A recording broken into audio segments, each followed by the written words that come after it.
The one who first told this story was Miss Noosa, the woman who ran the old crossroads store out on the dirt road between Lagoa Formosa and the River of Stones, deep in Minas Gerais. Miss Noosa was the kind of woman who didn't tell a story twice.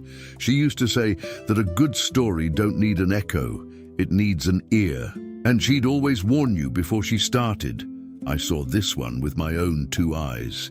And if you don't believe me, go ask the wind down by that river, because the wind remembers. But before anything else, she'd make sure to tell you one thing. Not a word between them, just presence. Under an old Angico tree on the bank of the River of Stones, on a June afternoon with a sky the color of hammered copper. Worn leather hat on his head, canteen on the ground beside him, a bone-handled knife on his belt.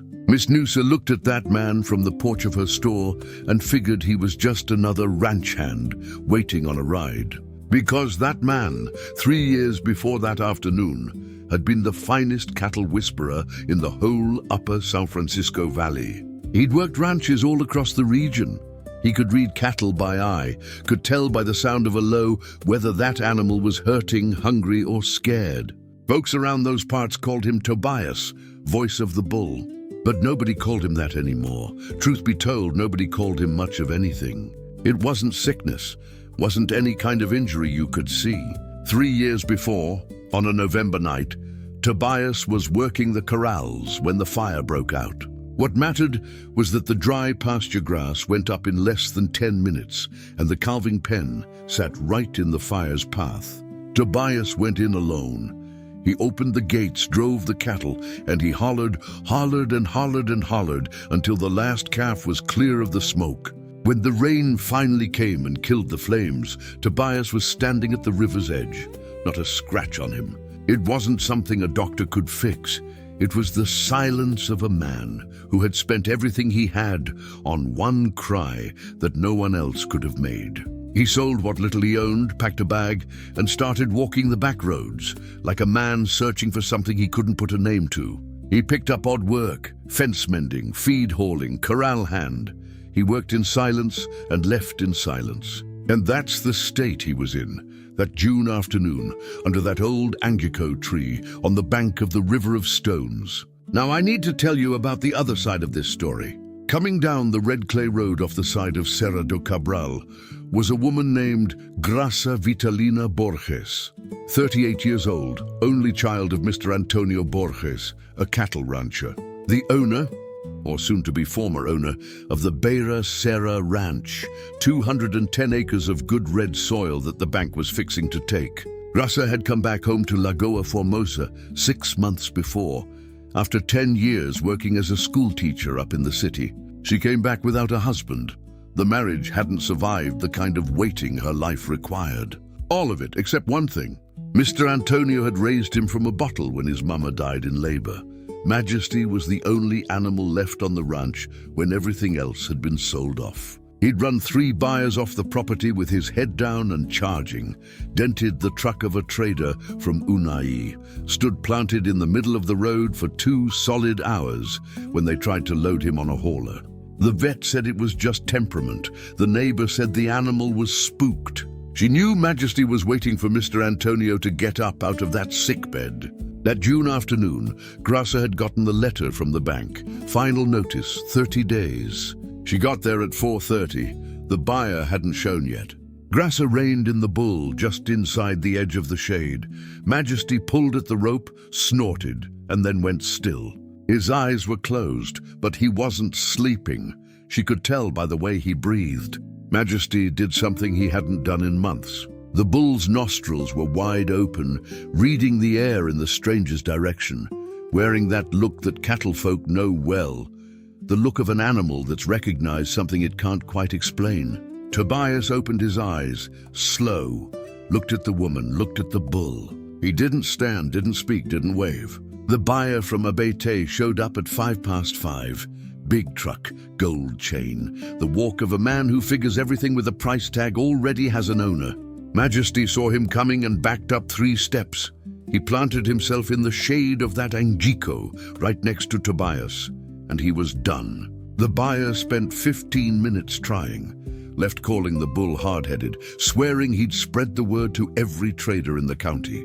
Graça stood there holding the rope, holding the deadline in her head, and he held out his hand. And she couldn't explain afterward why she did what she did. Tobias spent the rest of the afternoon with Majesty on that riverbank. No rope, no stick, no voice. Every now and then, that low sound from deep in his chest. Miss Noosa watched from her store window and called her husband over to see. When the sun finally dropped and all that was left was pink on the horizon, Tobias led Majesty, calm, loose, unhurried, down to the water's edge. Graça walked over. The two of them stood side by side, watching that bull drink. "You got a boss somewhere? Would you be willing to stay in the bunkhouse at Beira Serra for the week?" Tobias looked at the bull, looked at the horizon burning its last ember orange. Miss Noosa had heard the whole thing from her porch. Tobias stayed at Beira Serra. He'd take the coffee Graça left on the wood stove and head straight to the pasture. Graça began to understand that this man communicated in ways she hadn't learned to read yet. One afternoon, she came out to the corral with her jaw set and her mind grinding on a bill that wouldn't balance. He sat down beside her, didn't say a word, just watched the sun go down until the worry lines in her face smoothed themselves out. Graça sat there a while longer, thinking about how it had been 5 years or more since anyone had sat beside her without wanting something in return.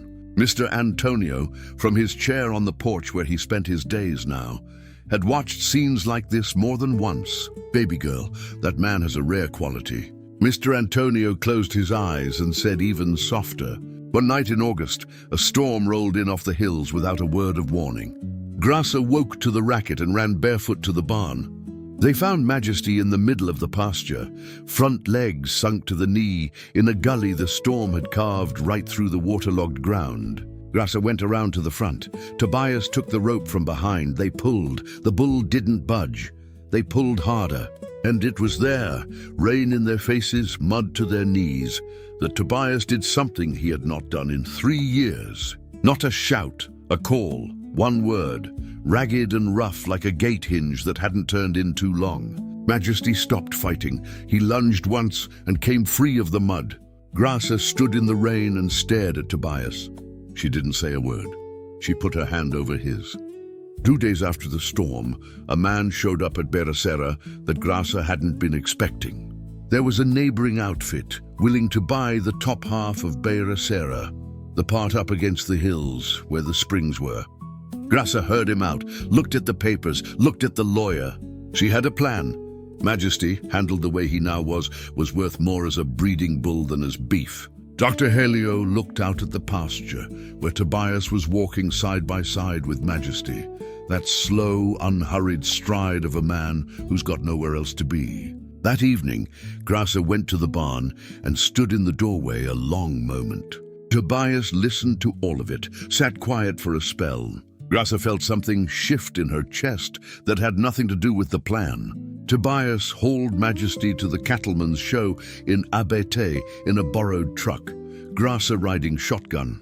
That bull walked into the show ring without a single fight. It wasn't just the bull they were looking at.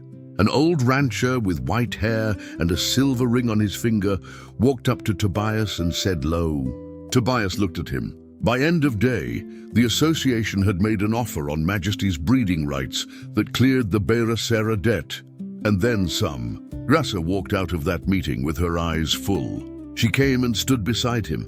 Neither one spoke for a while. Tobias let the quiet sit a moment, then spoke slow, one word at a time, like a man still learning that his voice belongs to him again. When they got back to Beira Serra, Mr. Antonio was sitting up on the porch. That was rare. Tobias came, took off his hat, waited. Then he said in that half voice of his, "I got no way to pay you for that."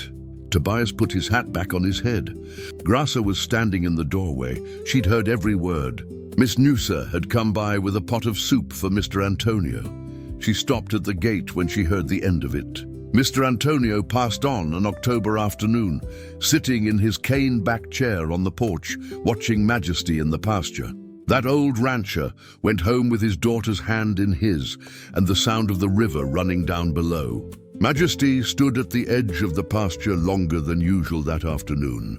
Tobias stayed at Beresera, and one November morning in the orange grove, he took his hat off and spoke to Graça, word by word, with that voice still finding its footing.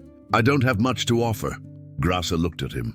She said, "When Miss Nusa heard, she closed up the store early that day, and she told every driver who pulled in for coffee that week.